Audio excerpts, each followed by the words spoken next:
KBS 한민족 방송을 사랑해 주시는 동포 여러분, 안녕하셨습니까?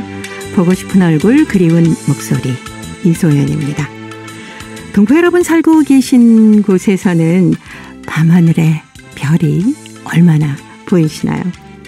요즘에 서울 밤하늘에서는 별을 거의 볼 수가 없지만 예전에 여름 밤하늘의 별이 쏟아질 것처럼 많았던 기억이 있습니다. 저녁을 먹고 식구들하고 평상에 누워서 별을 봤던 생각이 나는데요. 반짝이는 별들 사이를 은하수가 흐르는 여름밤, 낮보다 훨씬 더 아름답지요. 예전만큼은 아닐지라도 여전히 여름밤은 참 아름답습니다. 여름밤이 다 가기 전에 저 별은 나의 별, 저 별은 너의 별, 이렇게 별도 헤아려 보면서 아름다움을 만끽하시면서 건강한 여름 나셨으면 좋겠네요. 오늘 첫 곡 윤형주입니다. 두 개의 작은 별. 동포 여러분의 편지 사연으로 함께하는 시간, 행복우체통입니다. 화요일에 행복우체통, 홍익대학교 글로벌 경영학과 전춘화 교수님과 함께하는 시간입니다. 어서 오세요. 안녕하세요. 별 얘기를 하고 나니까 어렸을 때 그 평상에 누워서 동생하고 막 별 세면서 저 별 내 거다, 더 반짝이는 거. 네, 맞아요. 막 그랬던 생각 네. 나네요. 특별히 그 시골에 가게 되면 네. 북두칠성을 막 찾고, 그렇죠. 또 그리고 이제 또 그 E.T. 영화를 할 때, 네네네. 저 어느 별에서 왔을까 이러면서 나도 저 별에 한번 가고 싶다, 막 이런 얘기를 많이 나눈 것 같습니다. 네. 아유, 그 어릴 적에 별이 쏟아지던 밤 거의 요즘은 경험 못 하잖아요. 지금은 사실 별을 보려면 어떤 여행지에 가서 봐야 네. 되거든요. 아주 청정한 곳에. 네. 근데 그 어릴 때는 제 기억에 웬만한 시골 가면, 네네. 그냥 도시에서는 사실 잘 모르겠는데 웬만한 시골에 가면 정말 하늘의 별이 너무너무 가까이 있는 거예요. 그리고 저는 한 2001년도까지 그 별을 좀 본 것 같습니다. 근데 그 후부터는 네. 어디 누워서 별을 보는 게 기억이 안 나네요. 그렇죠. 네. 네. 저도 그 여행지에 가서 정말 아니, 아직도 이렇게 별이 밤하늘에 이렇게 많았네. 우리 서울에서는 거의 못 보고 있던 별을 여기 와서 다 보는구나 그러고 거의 막 잠자기가 아까웠을 정도로. 맞아요. 그리고 또 별이 가깝게 느껴지잖아요. 근데 도시에서 별 보인다 해도 너무 멀어요. 그러니까 그쵸? 이렇게 별 보면서 막 내가 이제 가슴이 떠오르고 또 뭐 뭔가를 이렇게 상상하는 거가 네. 잘 와닿지 않는데 오늘 이제 기회에 대해서 모르겠는데 하늘 한번 봐야 되겠네요. 네. 그래서 막 우리가 그 여행지에서 별을 보면은 아, 별이 쏟아질 것 같아. 막 이런 표현하지 않습니까? 맞습니다. 힐링이 됩니다. 네. 중국에서도 요즘은 어떨까요? 좀 이렇게 지방에 내려가면 별이 좀 많이 보이나요? 중국도 지금 자연 환경을 보호하고 여러 가지를 하기 때문에 저 일부 지역에서는 잘 보이죠. 워낙 땅이 크니까. 그래서 도시에서는 사실 어렵습니다. 이게 아무래도 이제 하늘이 사실 이렇게 맑지 않는데 좀 여행지나 예를 들어서 뭐 신강인, 저는 가보진 않았는데 네. 신강이나 뭐 이제 예를 들어서 뭐 그 내몽골 쪽 가게 되면 네. 일부러 이렇게 누워서 하늘 보면 별이 막 쏟아지고 굉장히 낮다고 얘기는 합니다. 근데 저는 사실 한참 못 봤어요. 그래서 기회 되면 코로나 끝나면 네. 별 보러 한번 그러니까요. 가보고 싶습니다. 네.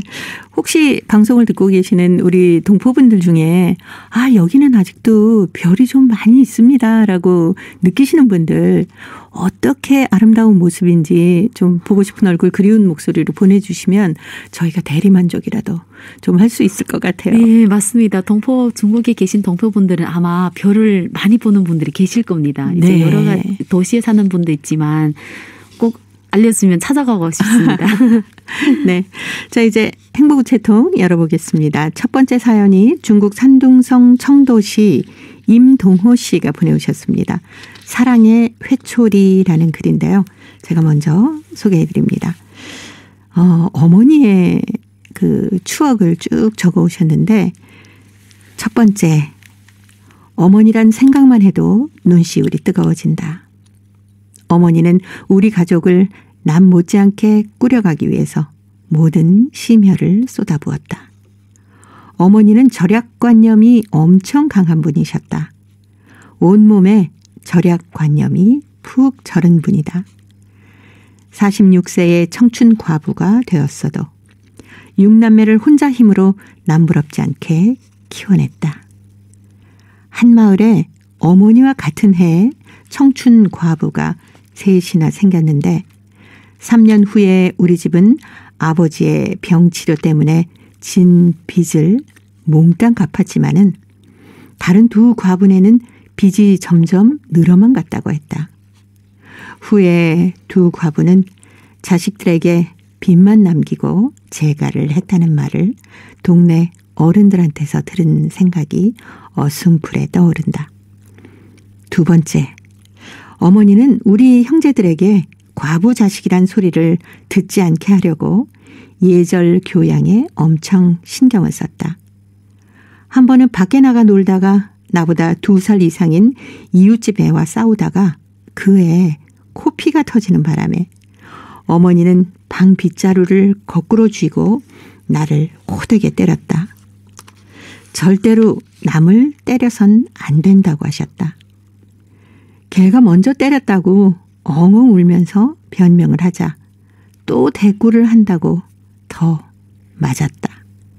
나는 억울함을 호소하며 오래오래 울자 어머니는 나를 끌어안고 함께 우셨다. 한 번은 마을에 참외 장사가 왔었다. 먹고 싶었지만 참외를 살 돈이 없었다. 참외 하나를 훔쳐서 집에서 몰래 먹다가 어머니에게 발각이 됐다. 어머니의 손을 잡고 장사꾼에게 잘못했다고 사과를 했다. 장사꾼은 어린애가 얼마나 먹고 싶었으면 훔쳤겠냐며 용서한다고 했다. 하지만 어머니는 나를 집으로 데리고 가서 방빗자루로 나의 손바닥을 사정없이 내리쳤다. 손등에서 피가 흘렀지만 어머니는 아랑곳하지 않았다. 내가 정말 잘못했다고 다시는 안 그러겠다고 다짐하고서야 그 상황을 피할 수 있었다. 그런 다음에 나가시더니 참외 몇 개를 사와서는 나더러 마음껏 먹으라고 하셨다. 세 번째, 13살부터 어머니한테 모진매를 맞았다. 나도 커가면서 더는 애를 먹이지 않았다. 옳고 그름을 분간할 수 있었기 때문이다. 지금은 외려 그때 어머니의 모진매가 그리울 때가 있기도 하다. 어머니는 이런 근검 절약 정신으로 엄격한 예절 교양으로 우리 6남매를 남부럽지 않게 모두 출가시켰다. 네 번째, 어머니가 세상을 뜬 지 30년이 넘었지만은 자식들이 주는 호강을 한 번도 누려보지 못했다. 어머니께 한 번도 남부럽지 않게 잘 키워주셔서 고맙습니다. 또는 사랑합니다. 란 한마디를 못한 것이 내 생애에서 제일 큰 유감이라고 할 수 있겠다.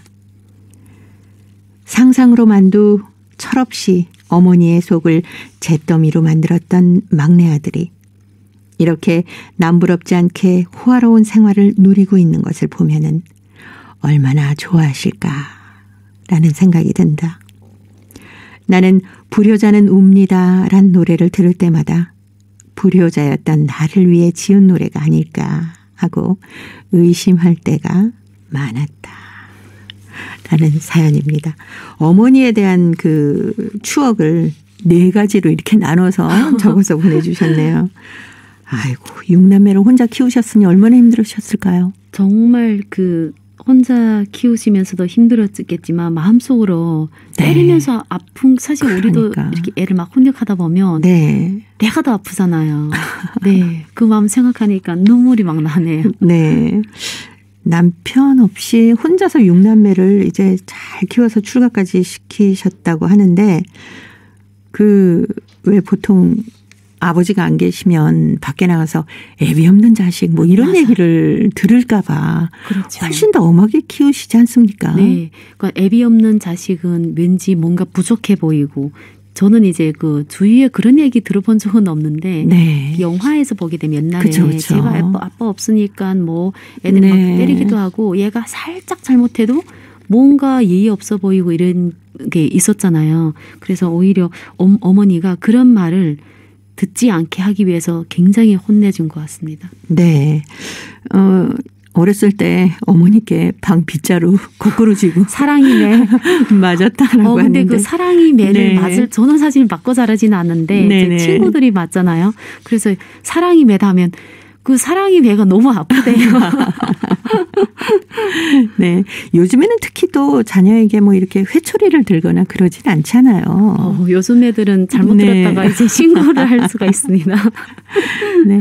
아마 임동호 씨도 이렇게 편지 사연 보내주신 것처럼 어머니 생각하고 또 자녀를 키우시면서 더욱더 어머니 생각이 많이 나셨겠죠. 오히려 이제 그 예쁘게 이렇게 키우는 것보다 매 맞는 거가 사실 이렇게 우리 자라다 보면 그 혼나는 그거가 많지는 않잖아요. 네. 근데 호되게 혼난 것이 나중에 어른 돼 보이면 그게 또 남을 때가 있더라고요. 그렇죠. 네.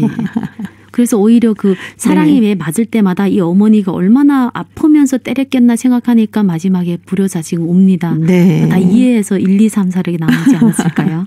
네. 저는 어렸을 때 이제 아버지께 체벌을 당한 게 너가 뭘 잘못했는지 벽을 보고 꿇어앉아서 생각을 해봐라. 꿇어앉아서. 그래서 벽 보고 꿇어앉아서 아무리 생각해도 생각이 안 나죠. 그래서 무조건 잘못했습니다라고 했던 그런 기억도 나네요. 저희 아버지께서는 특기가 그 우리 사남매를 쪼로로니 벽 보고 꿇어앉아서 뭐 생각해봐라.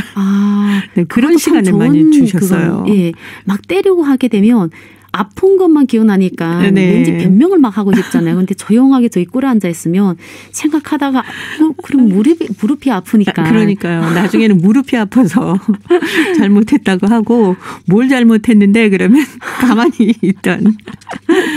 무조건 잘못했습니다. 네. 저는 부모님이 나네요. 그렇게 막 혼내가지 않는데 아버님이 화나시면 말씀을 안 하세요. 네. 원래 그러시죠. 저는 아버님들이. 이제 어렸을 때 그 저희 집 저녁 식사 한 2시간 동안 굉장히 유쾌하게 이렇게 하다가 네네. 갑자기 말 안 하시잖아요.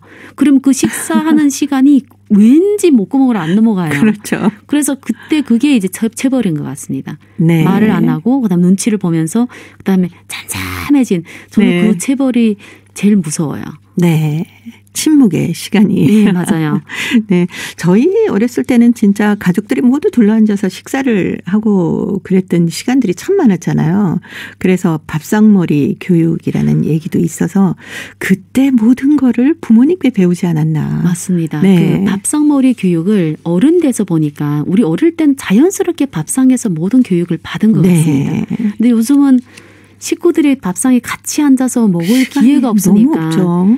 그리고 그러다 보니까 이게 밥상머리 교육이 이 좋은 문화가 없어지지 않았나 하는 생각도 좀 들어서 안타깝습니다. 네.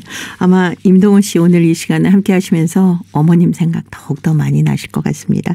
훌륭하게 잘 키워주신 어머님께 다시 한번 감사드리는 그런 시간 가지실 것 같으네요. 나훈아가 불러줍니다. 홍시.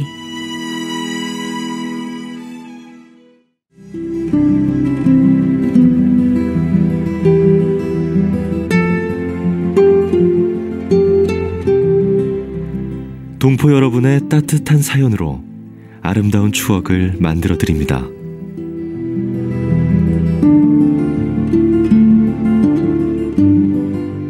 보내실 곳은 대한민국 서울특별시 영등포구 여의공원로 13 KBS 한민족방송 보고 싶은 얼굴 그리운 목소리 담당자 앞이고요. 인터넷 주소도 알려드립니다. KBS 홈페이지 www.kbs.co.kr에 접속하신 다음 라디오, 한민족방송, 보고 싶은 얼굴 그리운 목소리를 순서대로 클릭하신 다음 청취자 참여 코너에 글을 남기시면 됩니다.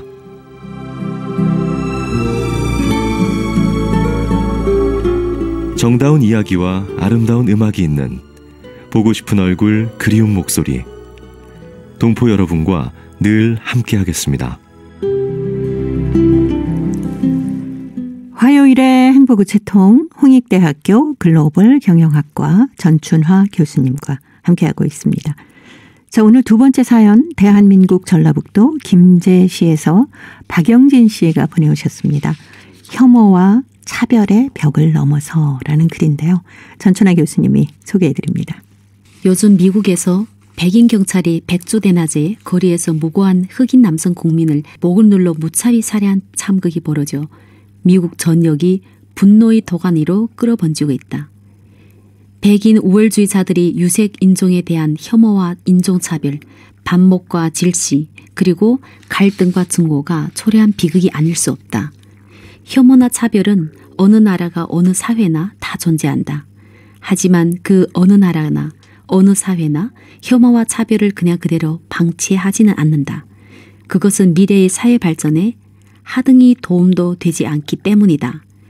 가증스러운 코로나19 전염병처럼 혐오나 차별은 피할 수도 없고 막을 수도 없으며 박멸할 수도 없다. 코로나19처럼 사람들이 마음속에 기생하고 번식하여 사회 곳곳으로 역병이 퍼져 인간의 영혼과 사람 사는 세상을 병들게 한다. 한국 미디어 조선족 재현 문제, 드라마와 영화에 비춰지는 혐오와 증오를 자아내는 왜곡되고 굴절된 중국 동포의 추접하는 추악한 모습들, 일부 언론들이 무책임한 보도 태도에 의해 왜곡되어지는 중국 동포들의 삶과 모습과 이미지, 내구인과 외국인 그리고 동포지간에 깊이 맺힌 불신과 감정의 매듭을 풀지 않으면 미국처럼 한국도 한심한 사태가 생기지 않는다고 그 누구도 장담할 수 없을 것이다. 교류와 소통이 지극히 필요한 때가 바로 지금이라고 생각된다. 한반도 평화와 통일을 위한 중국 동포의 역할을 직시하고 귀중한 민족 자산적인 의미를 다시 한번 새기면서 편견과 선입견을 버리고 중국 동포에 대한 차별적 인식을 개선하기 위해 민관과 정부의 동시적 노력이 더욱 필요할 때라고 생각한다. 한국 정부의 동포 정책도 문화 휴게로 접근하여 중국 동포를 외국인 취급하지 말고 동포 대우를 확실히 제대로 해야 한다. 동포 정책이 정확한 해법, 즉 중국 동포를 진정한 동포로 포용하는 대안은 동포들이 고마운 고국으로의 문화 회귀라고 하는 것을 빨리 인지하고 이에 알맞는 정책과 제도를 시급히 펼쳐야 한다고 생각한다. 한반도와 한민족이 통일 복음으로 가는 통일된 우리 민족이 밝은 미래를 앞당기는 마중물, 시대와 민족 그리고 당군 조상님과 우리 후손들에게 부끄럽지 않는 대한민국이 역사적 사명이라고 생각한다. 네, 대한민국 전라북도 김제에 살고 계시는 박영진 씨가 보내오신 혐오와 차별의 벽을 넘어서라는 글이었습니다. 아, 진짜 어떤 영화나 이런 것들에 나타나는 모습들에 저희가 보면서도 저 모습을 보는 우리 국내에 계시는 동포 여러분들이 얼마나 마음이 아프실까라는 생각을 할 때가 참 많았거든요. 마음도 아프고 네. 또 너무 화나기도 하고. 그렇죠. 왜 그러는가 하면 물론 사람들 살다 보면 범죄를 하는 사람도 종종 나오지만 그 정도로 이렇게 퍼센트가 높진 않은데 하필이면 근래에 나온 영화들이 거의 다 그 악역을 하는 이미지가 거의 다 한국에 있는 동포들을 데리고 했거든요. 그러니까 동포들이 이제 보게 되면 영화인데 영화를 영화로 받아들이는 게 아니라 이게 실제 사회의 어떤 그렇죠. 현상으로 받아들이게 됩니다. 네. 그리고 또 이제 그 영화 평의 밑에 댓글 보게 되면 비방하는 글들이 그렇게 많이 나오거든요. 네. 그러니까 마음이 아픈 겁니다. 네. 편견과 선입견을 우선 버리고 중국 동포에 대한 차별적 인식을 개선하기 위해서 민간과 정부 동시적인 노력이 더욱 필요할 때라고 생각한다라고 적어 오셨습니다. 그 말에 저희도 전적으로 의견을 함께합니다. 동포 사회에서 이 세미나도 열지 않았습니까? 맞습니다. 이게 올해도 열렸고요. 네. 작년에도 열렸는데 혐오와 차별이 정말 때때로 어떤 사건이 터질 때마다 너무나 네. 이제 강하게 이제 동포들한테 화살로 오기 때문에 사람들이 너무 아픈 거죠. 작년 같은 경우에는 일단 코로나가 딱 터지니까 네. 사실 그 대림 쪽에는 거의 처음에는 안 나왔거든요. 그렇죠. 그럼에도 네. 불구하고 이제 동포들 이제 직장 다니는 그 이런 곳에서는 나오지 않았으면 중국에 가지도 않았는데 일단 네. 그거에 대한 혐오도 있고 또 차별도 있고 그러다 보니까 이제 나설 수밖에 없는 거죠. 우리는 이런 것이 아니다. 그래서 네. 다 같이 포럼에서 이제 혐오와 차별 관련되는 한국의 교수님들 모시고 같이 이제 포럼을 여러 번 했습니다. 네. 어떤 얘기들이 많이 나오던가요? 이게 혐오와 차별이 사실 한국에서만 있는 것이 아니라 네. 인류상 모든 지역에서 있었던 건데 한국이 지금 겪고 있는 거죠. 그리고 지금 한국에 나와 있는 동포들이 이거를 받아 이제 아픔을 겪고 있어서 그분들은 이제 이게 나라에서도 노력을 해야 되지만 사람들에 대해서도 한국도 처음에 이제 미국 영화 보면 흑인들이 악역하지만 또 네. 미국에 계시는 아시아에 있는 한국계도 항상 거기서 악역을 한 적이 있거든요. 그래서 그 시간이 흐름에 따라서 이제 사회에서 각계각층 나오니까 혐오와 차별이 자연적으로 이제 수그러드니까 아마 그 다 같이 포럼에서도 이런 현상은 우리가 극복해야 되지만 시간이 좀 더 흘러야 된다. 이런 네. 얘기도 많이 나오고 있고. 사실 처음에 우리 동포 여러분들이 고국에 와서 일을 하실 때만 해도 어떤 문화적인 차이 때문에 여러 가지 부딪히는 일들이 많았지만 지금은 훨씬 더 가까워지고 서로 우리 동포 여러분들이 안 계시면 사회 곳곳에 그 많은 일들을 누가 하겠나라고 얘기하면서 적극적으로 여러분들을 도와주고 계신 분도 많으시거든요. 많습니다. 네. 의외로 저희들 포럼을 할 때 보니까 어떤 때는 같이 올라가서 얘기하는 발표를 하시는 분들 중에서 동포들보다 한국 분들이 더 많습니다. 그 정도로 많은 사람들이 관심을 가지고 있다는 거죠. 네. 네. 자, 이런 혐오와 차별 없애려면은 한국 정부는 물론이고 우리 중국 동포들 그리고 우리 내국인 서로 모두 노력이 필요하지 않을까라는 생각을 하고요. 저희 보고 싶은 얼굴 그리운 목소리에서도 이런 혐오와 차별 이런 문제에 대해서 좀 더 심각하게 생각을 해보도록 하겠습니다. 이승철이 불러주는 오늘도 난 들으면서요. 홍익대 글로벌 경영학과 전춘하 교수님과는 다음 주에 또 뵙도록 하겠습니다. 고맙습니다. 감사합니다.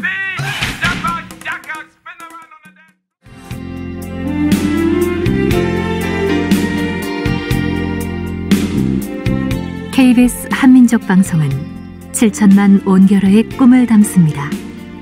지구촌 곳곳으로 뻗어나간 한민족의 중심 채널 KBS 한민족 방송은 더 나은 미래를 위한 초석이 되고자 합니다. 여기는 대한민국 서울에서 보내드리는 KBS 한민족 방송입니다. KBS 한민족 방송 보고 싶은 얼굴 그리운 목소리 함께하고 계십니다. 자, 이제 동포 통신원들과 전화를 연결해서 동포사회 새로운 소식을 듣습니다. 통신원 리포트인데요. 오늘은 중앙아시아 카자흐스탄과 러시아 사할린 지역의 소식을 준비했습니다. 먼저 카자흐스탄으로 가보겠습니다. 김상욱 통신원 전화 연결되어 있는데요. 김상욱 통신원 안녕하셨습니까? 네, 안녕하세요. 반갑습니다. 카자흐스탄 국민들이 이 가고 싶어하는 한국을 온라인으로 여행하면서 즐길 수 있게 됐다는 반가운 소식이 있네요. 한국문화원이 2021년 온라인 한국 관광 사연 공모전을 진행한다는 소식입니다. 주 카자흐스탄 한국문화원은 지난 7월 19일부터 오는 9월 10일까지 카자흐스탄 국민을 대상으로 한국의 아름다운 지역과 또 이 관련한 관광 사연을 공모하는 온라인 한국 관광 사연 공모전을 진행합니다. 이번 공모전은 코로나로 여행이 자유롭지 못한 상황에서 한국에 가고 싶어도 방문이 어려웠던 이곳 현지인들을 대상으로 한국과 한국의 지역을 알아가고 간접적으로나마 체험하는 기회를 제공하기 위해 기획되었습니다. 네.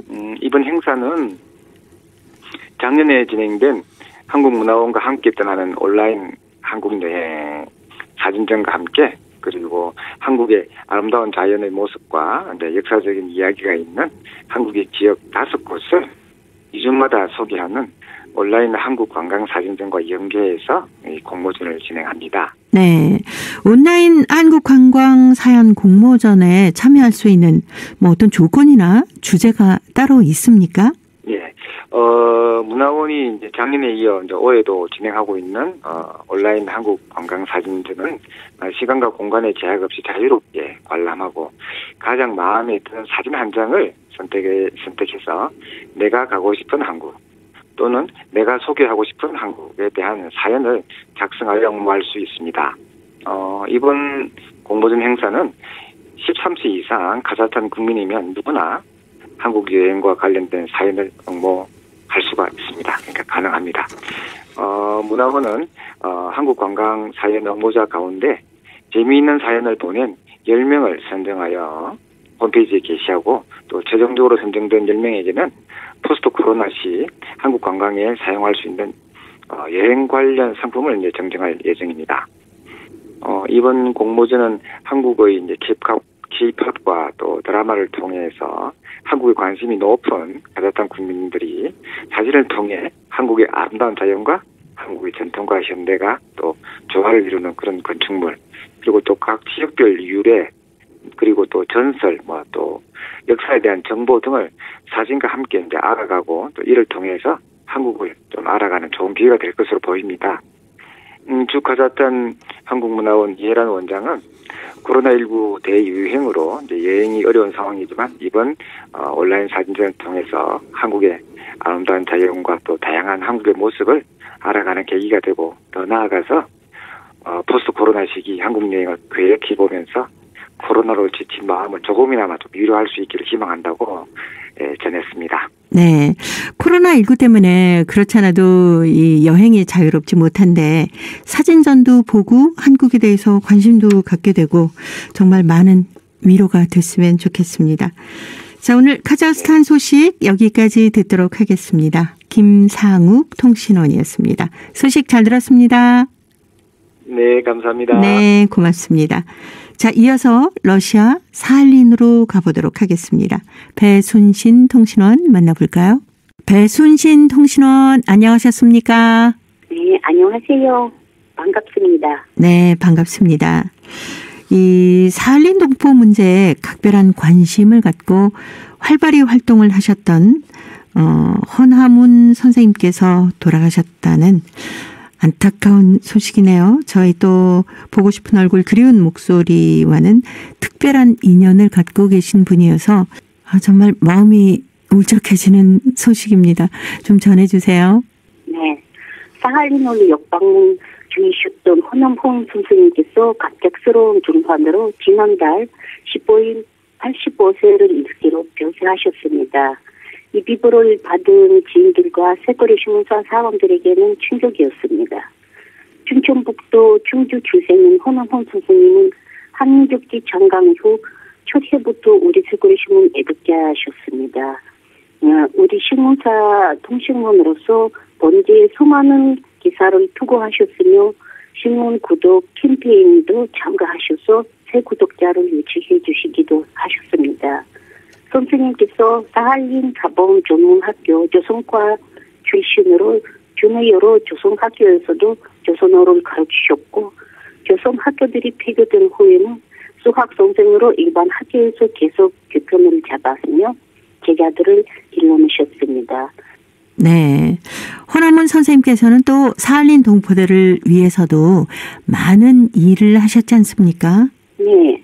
사할린 동포 문제에 각별한 관심으로 여러 활동을 하시며 오랫동안 또마리 한인회 회장으로도 활동하셨고 한민족 문화 예술 전통 등에 대한 식을 나눠주셨습니다. 글을 좋아하시는 헌하문 선생님께서 새거리 신문사의 문학 콩쿠르를 비롯해 여러 문학 콩쿠르에 참가하셨고 한국 청소년 지도자 해외 동포상을 수상하셨고 KBS 라디오 한민족 방송 체험 속에 나는 대한민국 국민입니다로 대상을 수상하는 등 이렇게 많은 문학 콩쿠르에서 여러 번 수상하셨습니다. 지난해 한국에서 발간된 문해세상 종합문해지에 그분의 시 4편이 들어갔습니다. 올해 사할린에 오셨을 때는 사할린 한국교육원에서 학예 한국 문화의 향기 반 강사로 활동하셨습니다. 삼가 고인의 명복을 빌며 비에 잠긴 유가족들에게 심심한 애들 뜻을 전합니다. 네. 사할린 지역의 소식 오늘 여기까지 듣도록 하겠습니다. 배순신 통신원이었습니다. 소식 잘 들었습니다. 네, 감사합니다. 네, 고맙습니다. 한동안 저희 보고 싶은 얼굴 그리운 목소리에 통신원으로도 정말 활발히 활동을 하셨던 허남훈 선생님의 모습이 떠오르네요. 오랫동안 토마리 한인회 회장으로 활동도 하셨고요. 한민족 문화, 예술, 전통 등에 대한 지식도 나누어 주셨던 허남훈 선생님의 별세 소식, 오늘 사할린 지역의 소식이었습니다. 사할린 사범전문학교 조선과 출신으로 사할린주 내 여러 조선학교에서 조선어를 가르치셨고요. 그리고 조선학교들이 폐교된 이후에 수학 선생님으로 일반 중학교에서 계속 교편을 잡으면서 제자들을 길러내신 분이기도 합니다.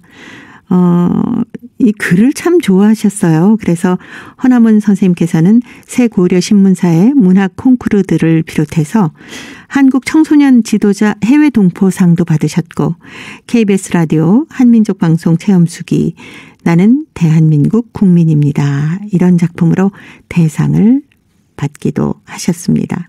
유작으로는 단편소설 향수를 달래며, 그리고 공저로 아버지를 찾아내라는 저서가 있습니다. 지난 2009년에 부인과 함께 한국으로 영주 귀국하셨는데요.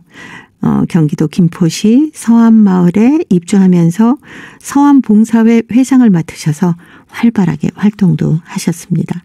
올해 사할린을 역방문해서 사할린 한국교육원에서 학예 한국 문화의 향기 그 반에서 강사로까지 활동을 하고 계시다는 소식을 저희가 전해드렸었는데, 삼가 고인의 명복을 빌고요. 또 유가족들에게 심심한 애도의 뜻을 전해드립니다. 자, 이제 퀴즈를 통해서 대한민국의 역사와 문화까지 배울 수 있는 퀴즈 한마당 이어드리겠습니다. 동포 여러분과 퀴즈로 하나 되는 시간. 퀴즈 한마당. 이쪽. 아니, 그쪽이 아니라 이쪽으로 보내야지. 그쪽으로 보냈잖아. 아이, 너 때문에 놓쳤잖아. 에이. 이번에는 내가 몰 테니까 네가 잡아. 알았어. 시작한다. 그래. 저기 저쪽으로 간다. 물고기. 어디? 거기 네 발 앞에 있잖아. 잡아. 잡았다. 정말? 어디? 방금 분명히 잡았는데 어디 갔지? 아깝다.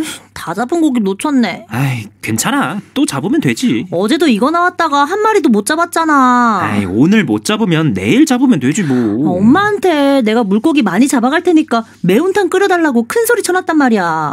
매운탕은 무슨? 나 어떡해. 매운탕은 됐고 더운데 수박이나 먹자. 수박? 내가 수박 가져와서 물에 담궈놨잖아. 오, 맛있겠다. 우리 수박 먹고 이거 더 하면 안 돼? 오늘은 그만하자. 이거 할 거지? 아휴, 알았어. 알았으니까 얼른 수박이나 먹어. 알았어. 맛있겠다. 아유, 두 친구가 이걸 하러 나왔다가 물고기를 한 마리도 못 잡았네요. 그러게요. 엄마한테 물고기 잡아서 매운탕 끓여달라고 하려고 했는데 물고기는 못 잡고 수박만 먹네요.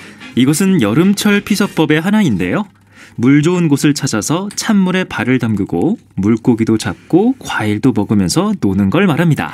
원래 이것은 고대 수렵사회와 어렵사회의 풍습이 후대로 가면서 여가를 즐기는 풍속으로 변모한 것입니다. 냇물이나 강가에 그물을 치고 고기를 잡으며 헤엄도 치고, 또 잡은 고기는 솥을 걸어놓고 매운탕을 끓여 먹으면서 하루를 즐겁게 노는데요.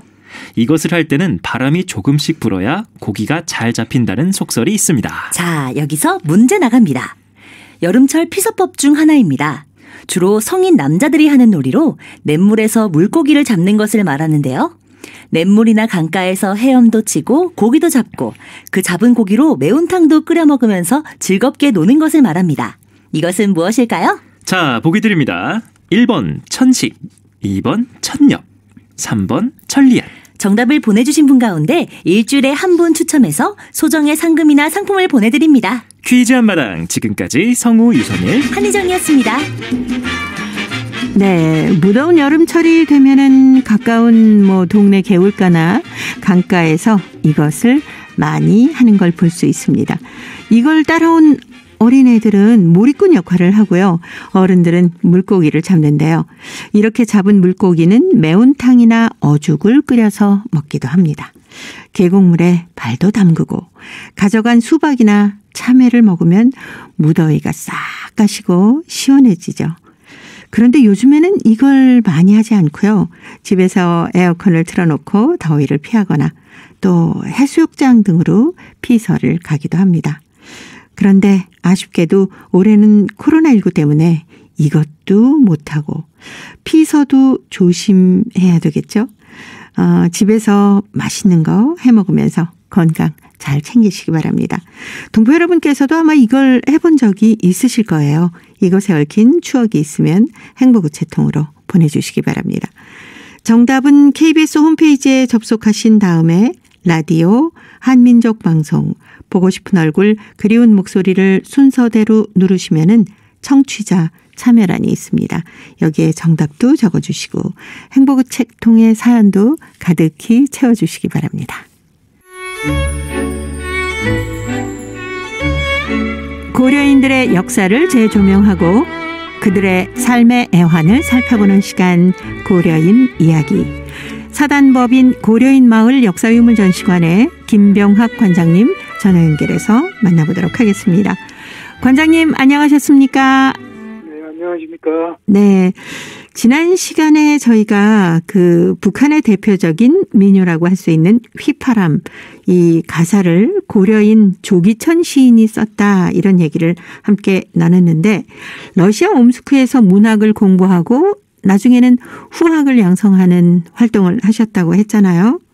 당시에 대부분은 연해주에서 우리 젊은이들이 다른 여건이 안 되니까 그곳에서 뜻이 있어도 공부를 하고 그렇게 했었습니다. 그런데 그 당시에도 정말 이 학문의 의지가 있고 또 명석한 두뇌 그리고 나름대로 여건이 된 일부 학생들은 러시아의 그 유수의 큰 도시들 예를 들어서 모스크바나 산페테르부르크로 가는 사람도 있고 당시 옴스크에 있는 그 종합대학 그 문학부도 당시 러시아에서는 굉장히 이름 있고 정말 훌륭한 교수진들이 있고 그 학문이 이렇게 잘 이루어지는 도시로 알려져 있었습니다. 그리고 지금도 그렇고요. 네. 조기천 같은 경우도 그곳으로 가서 정말 우리 고려인 중에서는 참 당시에 선진적으로 그곳에 유학 가서 그 당시에 선진 그 문해 사조, 문학의 흐름 그 이론을 정말 탄탄히 공부를 하고 그걸 바탕으로 우리 고려인들 후학을 양성하고 또 우리 한글 문학을 발전시키는데 굉장히 그 선봉에 나선 그런 인물이었습니다. 네네. 그러면 조기천 시인의 대표적인 시는 어떤 것들이 있습니까? 대표적인 시를 참 그 하나로 걸어놓기 어렵습니다. 왜냐하면 네. 조기천 시인이 당시에 쓴 시들이 정말 시대적으로도 새롭고 감동을 주고 독특한 시들이고 그 사람들 마음에 어떤 그 각성을 일으키는 시들이 참 많았거든요. 네. 그래서 조기천이 쓴 시로는 이야기하자면 참 많죠. 두만강이란 시, 그리고 서사시 백두산, 또 조선의 어머니, 근해, 10월. 정말 그 조기천이 쓴 시들은 전부 다 훌륭합니다. 그래서 나중에 그 북한에서 문학 부분에 활동을 하다 그 귀국 하신 분이 그 회상기도 남기셨는데 네. 그분이 쓴 책에도 그런 이야기가 나옵니다. 당시 북한에 있는 그 작가들이 두 명을 굉장히 질시했다. 네. 질시하고 질투했다. 한 사람이 뭐냐면 외부에서 들어온 사람으로서 시인 조기천. 네. 북한에 태어난 사람도 아닌데 외부에서 와서 시를 너무 잘 쓰니까 네. 그 대학에서 이렇게 문학 공부하는 학생들 또 조기천을 이렇게 연사로 모셔서 강연을 하면 학생들이 너무 몰리고 그래서 다른 작가들이 조기천을 굉장히 절시했다. 또 한 명은 우리 남한에서 월북했던 단편소설 작가 이태준이 있습니다. 이태준은 워낙 또 그 단편소설을 훌륭하게 잘 쓰니까 네. 이태준을 또 그렇게 미워했다는 이야기 있을 정도로 그 조기천이 쓴 시들은 전부 다 훌륭했죠. 네네.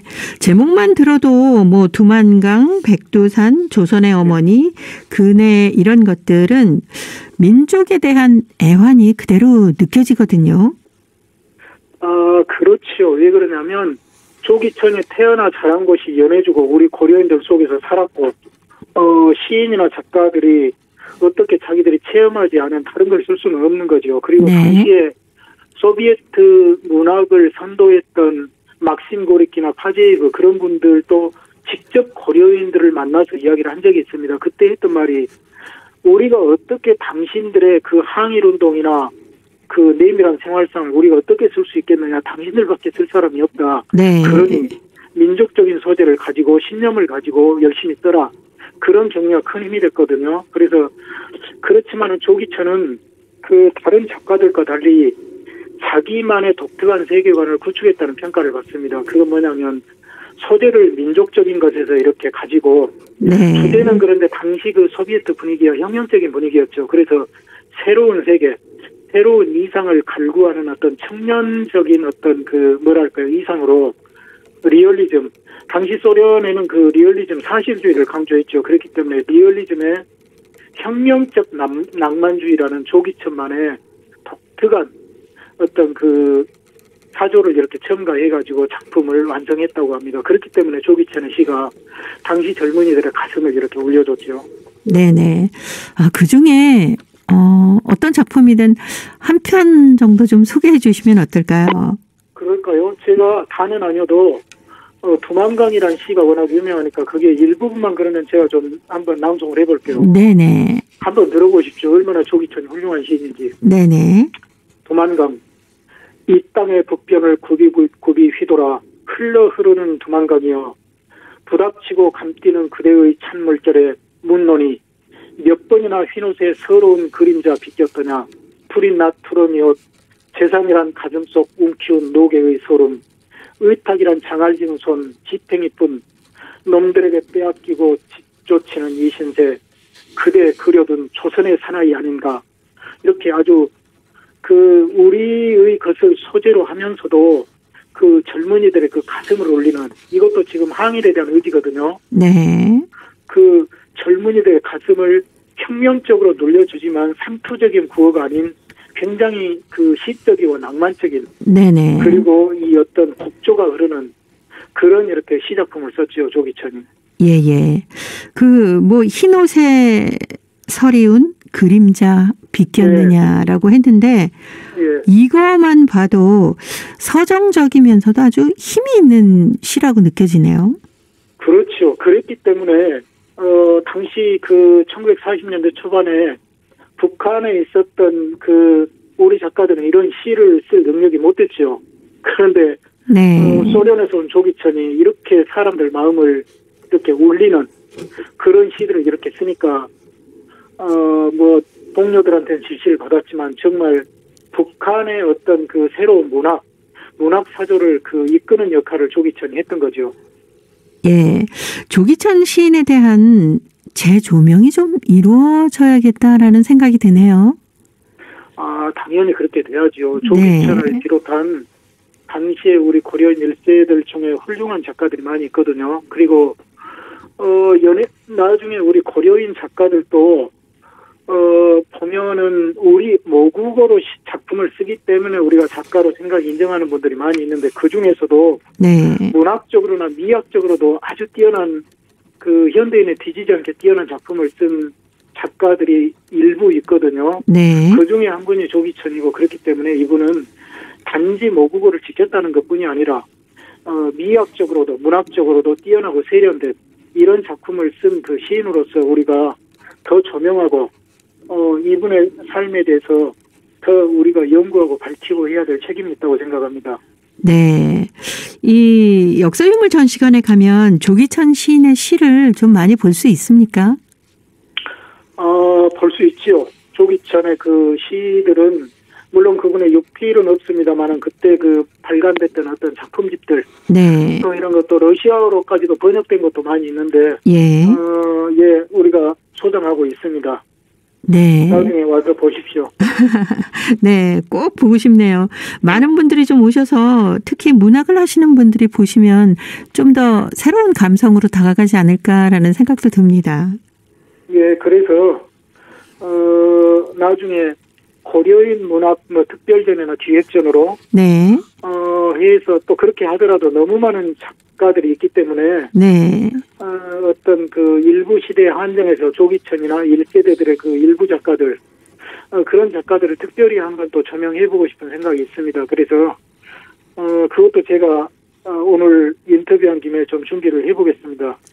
네, 저희도 한번 꼭 그 고려인마을 역사유물 전시관에 들려서 우리 고려인들의 숨결을 좀 한번 느낄 수 있는 기회를 만들어 보도록 하겠습니다. 예, 한번 말씀하셨으니까 약속을 꼭 지키십시오. 네, 알겠습니다. 네.